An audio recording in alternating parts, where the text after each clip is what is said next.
ချမ်းသာစွာမွေးမြူနိုင်ကြပါစေ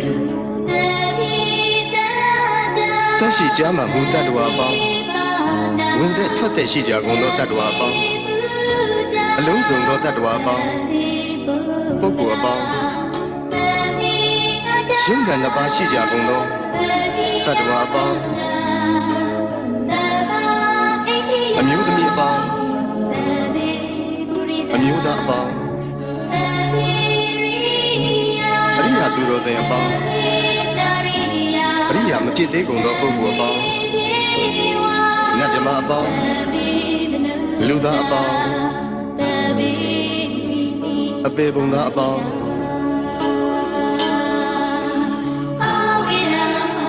ဘေးရန်ကင်းကွာချမ်းသာကြပါစေစိတ်ဆင်းရဲခြင်းကင်းကြပါစေကိုယ်ဆင်းရဲခြင်းကင်းကြပါစေကိုယ်ဝန်